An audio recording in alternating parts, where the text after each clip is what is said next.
Hey, this is Jamie with Stonemaier Games, and today I'm going to talk about one of my favorite mechanisms in games, but one that appears in way fewer games than I really thought when I started making this video, and that is asymmetric pairings in games. This is when you have two different asymmetric things, say an asymmetric faction and then an asymmetric goal or a special asymmetric item that you get early on in the game or during setup of a game, and you pair those two things together at the beginning of a game to create asymmetry, to create more asymmetry than if you just had one of those things by itself. There are many games that have one thing, like one faction that you get, and that is your asymmetric thing. But I was surprised while creating this list that there are way fewer games than I thought that have two asymmetric things that come together to form an asymmetric whole. There are several Stonemaier games that do this, and I'm going to talk about some of them on this list because this list actually wasn't going to be long enough without some Stonemaier games on the list. So for honorable mentions, these are games that I either like and enjoy but wouldn't quite put in my top 10, or I haven't actually played them. And they are Anachrony, Res Arcana, Root, Terraforming Mars with the Corporations and Prelude expansions, SolForge Fusion, which I have not played yet. It hasn't come out yet. I think it is available to play on Tabletop Simulator, but I haven't played it yet. And Smash Up. Smash Up is a game that I'm a little surprised that I haven't played. It is maybe a classic example of this, where you're combining two different unique decks of cards and putting them together to form one cohesive whole, instead of just having a single deck of cards that is different from other decks of cards. But I haven't played it, so I couldn't put it on my top 10. At number 10, though, let's jump into the top 10. At number 10, I have Cthulhu, Death May Die. I've actually only played this once, but I really did enjoy my first play, especially it's one of these cooperative games where as you would normally get worse in this cooperative game, as you would normally get weaker and weaker, instead in this game, you trigger more and more powerful abilities through this madness sanity mechanism.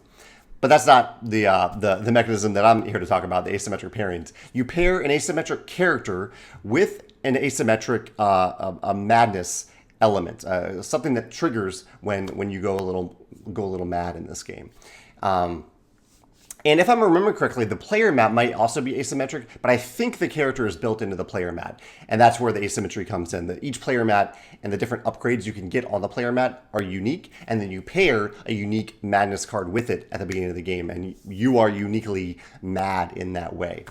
And I think this pairing really does work together well. You're trying to figure out how to maximize which like upgrades to choose on your asymmetric player mat that tie into and pair well with your asymmetric madness card. So that's why I chose Cthulhu, Death May Die at number 10 on this list. At number 9, I chose one of my games, Viticulture. And Viticulture has one specific use of this, and this is actually, I was trying to think back. So I designed Viticulture back in 2011 and 2012. And although I didn't come up with a mama-papa pairing, so these are what were formerly called as mamas and papas. Now they are called red and blue cards. And I didn't come up with that until I was designing Tzolk'in in 2013 and 2014. But I was trying to remember if I was inspired by another game to design this pairing system, but I can't remember if I was. It might have just been something that I came up with. But the idea is at the beginning of the game, you get two cards. You get a red card and you get a blue card. Here, let's put them that way. And each of them show your starting resources. And so I'm putting this lower down on the list because it is a lighter format of an asymmetric pairing, because it is just your starting resources. This isn't an asymmetric ability that you need to pay attention to throughout the game. Rather, it's something that just starts out the game. But just the nice little pairing here of getting specific cards. You always get two workers from the red card. And over here, you always get a grande worker and then a choice between money or a structure on the blue card. And they pair together. Those are the things that you get at the beginning of a game of Viticulture. And I decided in Viticulture when designing it to not give players a choice here, because thematically the idea is that these people thematically probably your parents. They could be your grandparents. They could just be a nice couple that wanted to give you a vineyard. These two people have given you a vineyard. And so it didn't make a thematic choice to me that you would get to choose who these two people are. Rather, the choice, there's only one choice, and that choice is on the Papa card itself, or the blue card itself. But I totally understand when people play with a variant where they draw two red cards and two blue cards and pick from between them. Doesn't work as well thematically, but I'm fine for that mechanically. And sometimes I think it's better to make decisions based on mechanics instead of the theme. But yeah, I like this pairing in Viticulture. I like how that works out, how it creates a little bit of variety at the beginning of the game when you're starting out. So that is Viticulture as my number 9 pick for this list of asymmetric pairings. At number 8, we have a game that I have loved for a long time, and that is Tzolk'in, the Mayan Calendar. Tzolk'in does something very similar to this, and it adds to it with the expansion. By this, I mean to Viticulture, because at the beginning of a game of Tzolk'in, let's see if I can find them. Yeah, here they are. You get 4 of these tiles. Tiles look like this. So you get 4 of these tiles, and you get to pick 2. And these pair together, the final 2 pair together to form your starting resources, your starting benefits. You get resources like corn, you can get higher level resources like stone or gold. It says advance on a certain track on some of these. This is the cult track right here. This one says you can feed a worker for free each year, so it's an ongoing thing. So there's a bunch of different starting boosts that you get here, not just resources, but also starting boosts on different tracks in the game, which feels really good to start out ahead on a track. I really, really love that mechanism, especially in a track game. But so you choose 4, you have 4, you choose 2, and those two pair together at the end. And one of the expansions to Tzolk'in adds asymmetric factions as well. So I believe these are choose 2, pick 1. So not only are you choosing 2 tiles, but you're also pairing them with an asymmetric faction. All this comes together to form a really satisfying asymmetric start to each game of Tzolk'in. I really like that. So, and that's one thing to keep in mind with these asymmetric pairings. They don't have to be all that complicated. These are just starting resources, and the starting faction is a little bit more complex, but starting resources aren't all that complex. It isn't all that difficult of a decision for a new player to make when you're just talking about starting resources, if you're going to give them a choice. So that's Tzolk'in at number 8. At number 7, I had the game Small World. And Small World, this is really the core of Small World, not just at the start of the game, but throughout the game as well. In Small World, you are given a number of, and here I'll just use the reference guide here. You aren't given anything. You choose a pairing that the game has determined, a random pairing of special powers, and they call them races in this game, factions essentially. These are randomly paired by the game in a row of pairings, and you can pay to choose further down this row if you want. So a major choice that you're making in this game at the beginning and throughout the game is which pairing do you want. And so I love this idea of this pairing. Maybe this is where I got the Viticulture idea, this idea where you're pairing a special power with a race and deciding which of these pairings is good, because some of them are definitely better than others, and that's why you can pay further down that tile row to choose the one you really want. And to figure out how do these two work together. How well do these work together? Many of them offer, in fact, most of them offer ongoing benefits. The race itself offers a starting boost. And both of them add together, the numbers on them add together to determine the number of units you get at the start whenever you gain this tile pairing. This, just as much as Smash Up is a classic example of 2 asymmetric elements coming together to form a unique unique whole, a unique puzzle, I think, for players to figure out which of these is best for them to choose at which time, and which tile pairing works together really, really well. That's why Small World is at number 7 on this list. At number 6, what do I have at number 6? Number 6, I had the game Nemesis, which I played a lot back in the fall. Really enjoyed this semi-cooperative game where you are sneaking around a ship trying to avoid aliens, sometimes trying to fight aliens if you can. And at the beginning of the game, you get an asymmetric character that has unique abilities. I believe a character mat, you get a unique deck of cards for that character. And you also get 2 different mission cards. And this is one of the, I would say, more streamlined ways of adding this dual style asymmetry in the game. And in fact, as I'm saying this, it's possible that I should have included the game Marco Polo on this list for that pairing, because I think Marco Polo does have a pairing like that, but I forgot about it for this list. But this pairing of unique objectives or missions I'll call them objectives because they're player specific in Nemesis. You have a unique objective, a pair of objectives, and your unique character.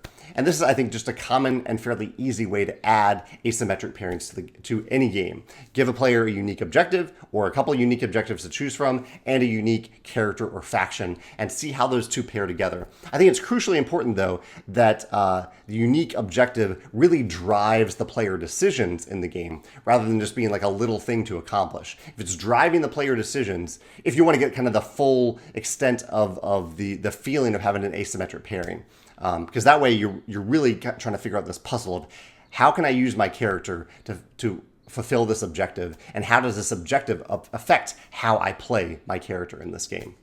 That's Nemesis at number 6. At number 5, I have one of my favorite games, Role Player. In Role Player, in this game, it is not a choice. And this is one of the key things. The asymmetric pairings doesn't always need to be a choice in the game.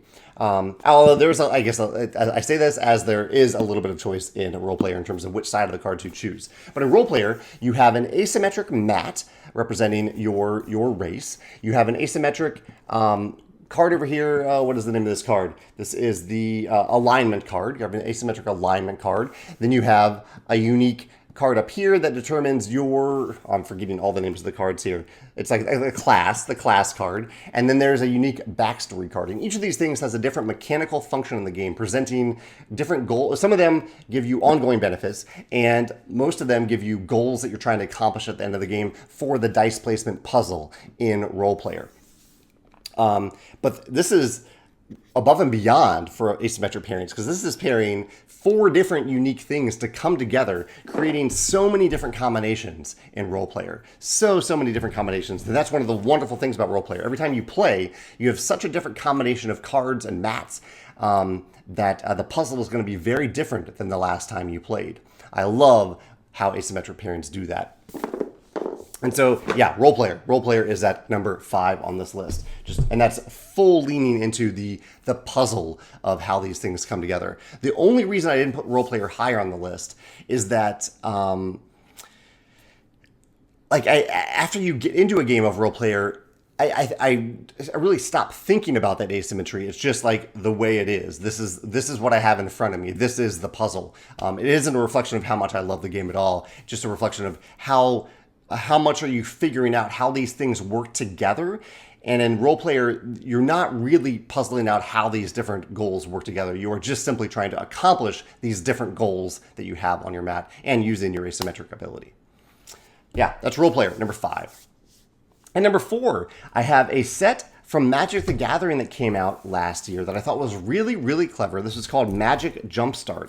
And in Magic Jumpstart, you'd buy a pack of cards, and it would come, I believe you buy them one at a time. It's been a while since I bought these. You buy a pack of cards, and you wouldn't know what is in that pack, but you'd open it up, and you find something like this. And so this is a 20-card pack themed after doctors. And then you might, then you would need to open a second pack, and that pack would probably say something else. So this one says vampires. And then you simply shuffle these 2 packs of cards together and you play a game of Magic. That's it. So you'd play a Doctor Vampire set or a Vampire Doctors set, where all the cards in each of these packs are themed after this specific faction. And there are multiple vampire packs, so you don't even know exactly which vampire cards you're getting from this pack. There are multiple different vampire packs. There are multiple Doctor packs as well. You shuffle them together and you just play a game. So this is very similar to Smash Up, but with Magic the Gathering. And I love the pairings that emerge from this. I think I actually didn't end up hearing a lot about this set, but I was super excited about it. And I even went online. I think I opened a cat set or I opened a dog set. Maybe I opened one, either cats or dogs, but I ended up building a dog and cat deck. Here's what they look like, the dog and cat deck. So this is my favorite deck to play of Magic Jumpstart, where I just have a set of dogs and cats that I get to play. But I love this idea. This is such a cool idea where you're shuffling 2 different unique things together to form that asymmetric pairing. And actually, as I'm talking about this, it came to mind that I probably should have mentioned I should have mentioned a couple different cooperative games in this list, because I was thinking about this from asymmetric pairings for the things that you have, that each individual player has. But there are games like Sentinels in the Multiverse and Spirit Island where the asymmetric pairing is your pairing, what you have as a player, and also what the game has, what the game's AI has. So like in Spirit Island, you're playing against a specific nation that's trying to settle, trying to invade this island, and you yourself are an asymmetric spirit in the game as well. I totally should have put those games on this list. Sorry for forgetting them, but I'm glad I remember that as I'm talking. Games like that where there's asymmetric, usually cooperative asymmetry, where each player has a unique ability and the game itself is asymmetric from game to game. Definitely should have mentioned that on this list as well. But yeah, Magic Jumpstart at number 4 on the list of things that I've remembered to put on the list. At number 3, another Stonemaier game, and this is Tapestry. Tapestry is all about asymmetric pairings. At the beginning of the game, you get an asymmetric capital city, and you also get an asymmetric civilization. You get to choose from 2 civilizations, and you get just 1 capital city. However, that is added to, there's a little twist, and the reason I'm holding up this expansion, because in arts and architecture, the capital cities are a little less vanilla. So in the original Tapestry, the capital cities are unique. They're unique layouts. There's a unique puzzle on each of them. But they don't really pair with your civilization at all. It's just a unique puzzle by itself. But the reason I put Tapestry a little higher on this list is because of arts and architecture. Sorry, I'm trying to open the box here.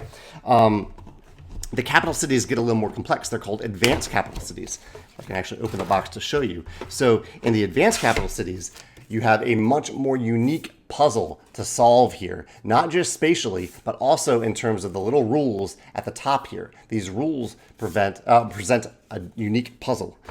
Didn't even grab all of them. There are more in the box here. So here's the archipelago.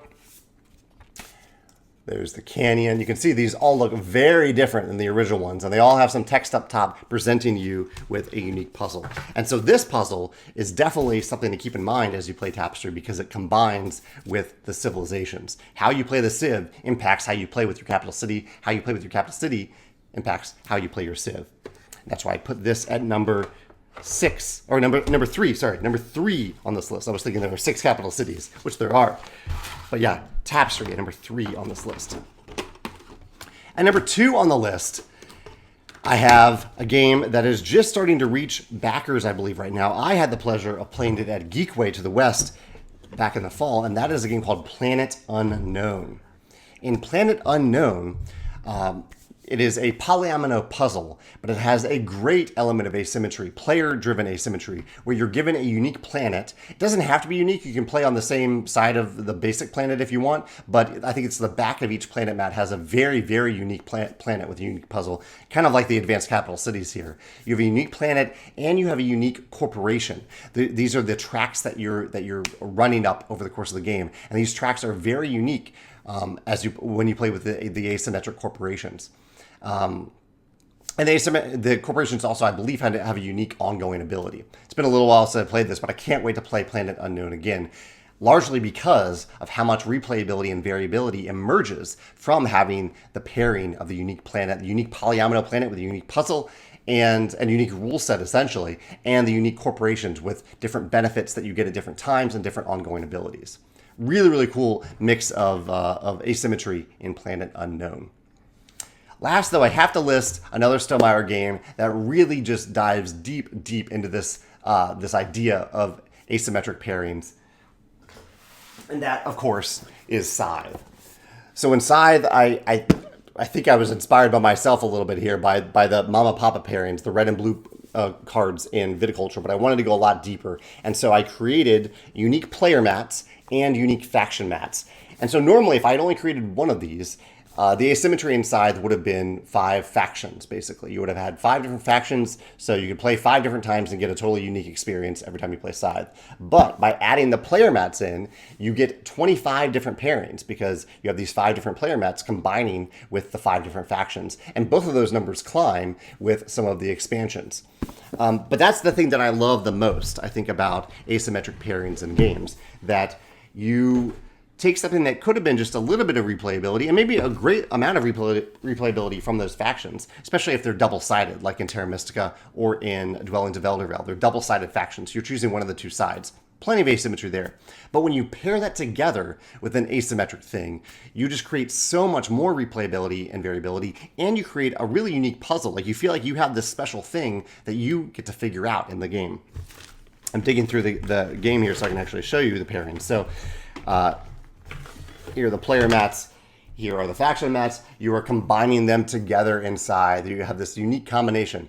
The only downside, though, as I'm talking about Scythe, I will admit that it leaves a lot more to play test. There's a lot more to play test when you have a unique player mat and a unique faction mat. There's a lot more combinations to test, a lot more data to analyze, and a greater chance that you might miss something, because in Scythe, not only do you have these two pairings, but your faction determines where you start on the map. And so that is data to look at as well, because you have two workers that start on two specific territories on the map.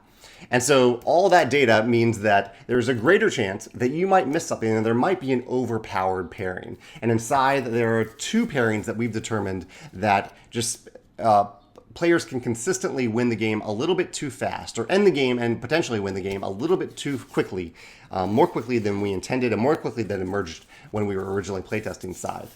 They're noted in the rulebook now. They're also noted in the FAQ. So that's maybe the major downside of doing this pairing thing, where you can miss something and you can end up with an overpowered pairing. But I think the benefits outweigh the risk there. I think the benefits of having these asymmetric pairings and the puzzles and the replayability and the variability is worth it to do that. Yeah, I'd love to see more games with this element. I'm sorry I totally missed out on it, that I didn't think of the asymmetric cooperative game pairing, where you have your unique thing and then the game has a unique thing. That definitely should have been on this list. So feel free to mention some great examples of that in the comments below. And also let me know in the comments if you can think of any other games that aren't on this list, or your favorite combinations in the games that I have mentioned on this list of asymmetric pairings, player-driven asymmetric pairings in the games that you love as well. Thanks.